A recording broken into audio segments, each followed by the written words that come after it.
Oh, kumusta kayo? Salamat po, Mayor. Salamat po, Madam. Sige na, halika na. Ito na. Huwag ka na makipagkwentuhan. Ikaw naman eh. Ginabi na tuloy tayo. Ito na, alis na tayo. Halika na nga. Ikaw naman, ginabi na tuloy ako.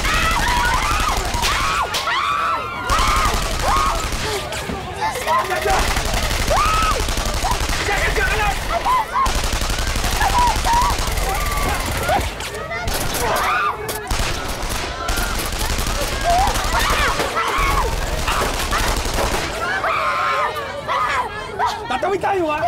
One!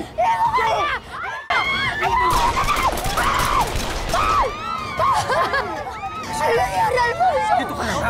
Huwag ka lalabas dito. Ako bahala sa'yo, Sasha. Alfonso, hindi! Huwag ka lalabas! Dito, hindi! Huwag mo ko iwan!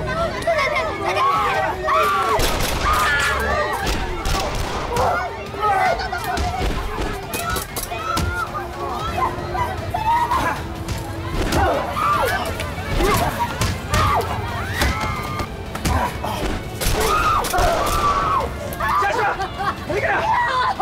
Romel! Huwag ka na mag-drive! Halika mo, Romel! Ano ba sinayari?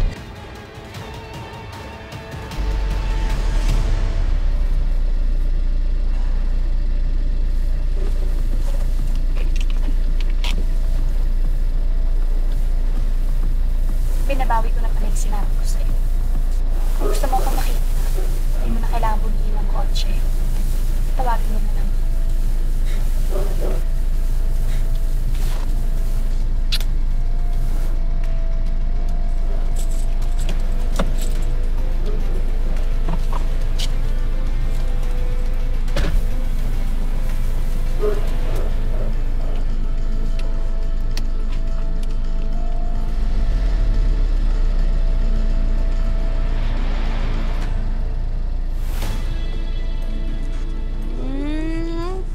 Ano, kamusta? Ang pinakamagaling magbentang car sugar, willing magpa-date ng libre, ha? Nakilala ko siya bilang kliyente. Malay mo naman, pwede naman maging kami. Ay, so ano, in love ka na agad? Baka siya ka mo nang humaling sa akin. Naku, baka talaga, ha? Tara na nga. Ano nangyari, eh? Okay ka lang? Salamat. Salamat na igtas mo ako. Sasha, asawa pa rin kita. Nangako ko sa Diyos na poprotektahan kita kahit anong mangyari. Kaya kung ano man nagawa mo sa akin, walang kinalaman yun dito.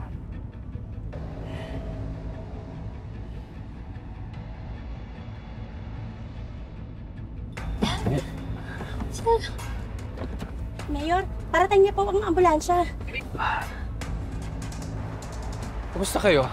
Okay lang naman po kami, Mayor. Meron ba sa inyo na disgrasya? Wala naman po, Mayor. Kayo po, Mayor. Kamusta na po kayo? Okay lang po ba kayo? Okay naman kami. Pasensya ka na kung meron na sira sa mga paninda ninyo. Huwag kayong mag-alala. Ako na bahala dyan. Ako mananagot niyan. Mayor, bakit po ba kayo pinagbabaril ng mga yan? Hindi ko nga alam.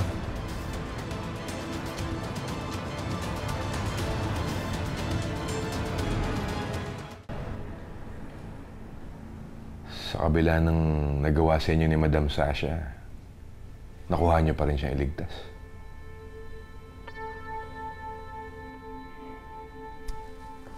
Alam mo, totoo lang, hindi ko napigilan sarili ko nung nakita ko nasa panganib si Sasha.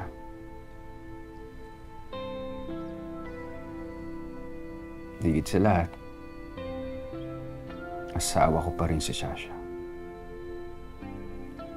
Bukod doon, ako mayor ng syudad na ito. Kaya may obligasyon ako na protektahan lahat ng mamamayan na nasa panganib.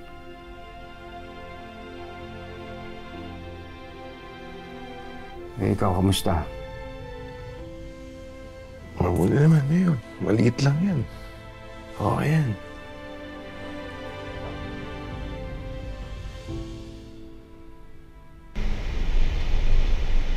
kumpirmado, madam. Yung mga tumira sa'yo kanina, mga small-time drug dealer na pinakulong mo dati sa utos ni Senyor Edgar. Malintiks eh. Julio, walang ibang dapat na makaalam.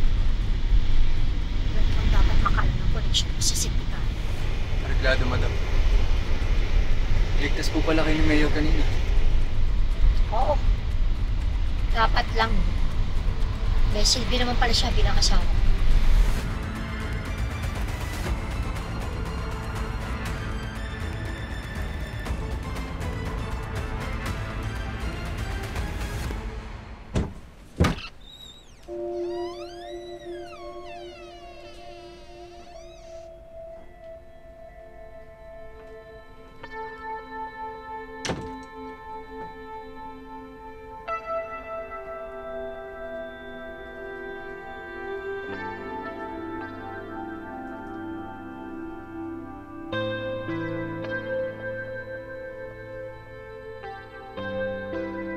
Patawarin mo ako, Nay, kung nagsinungaling ako sa'yo.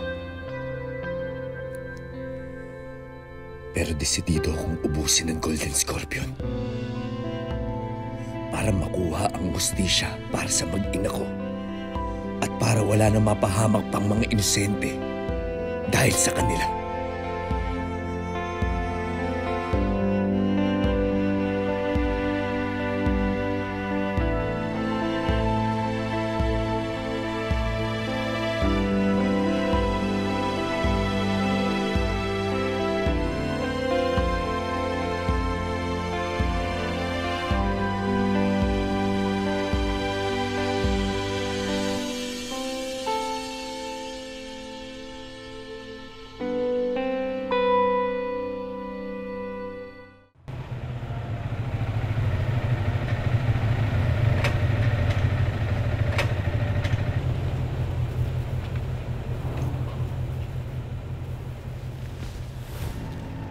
Naligpit ko na si Batok. Paglalamayan na yan.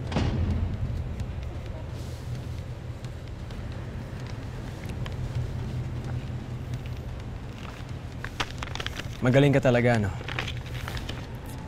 Ang ganda-ganda mo pa. Kahit may anak ka na.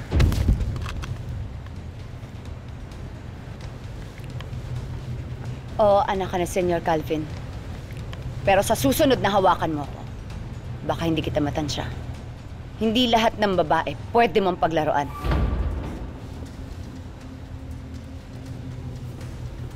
Sabi mo eh. Tara na.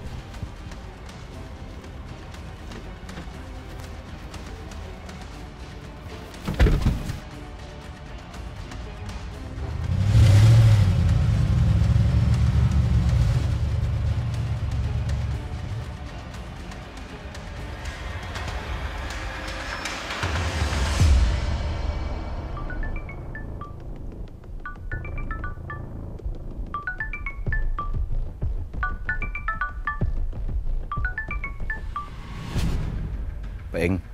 Brother, pwede ba tayo mag-usap? May importante akong sabihin sa'yo. Tungkol saan?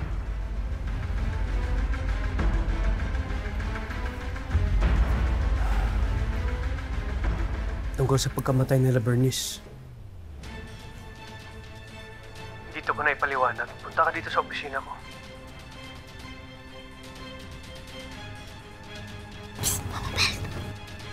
Picture po natin yan dati sa perya. Dalhin niyo po. Para kahit malayo po kayo, magkasama pa rin po tayo.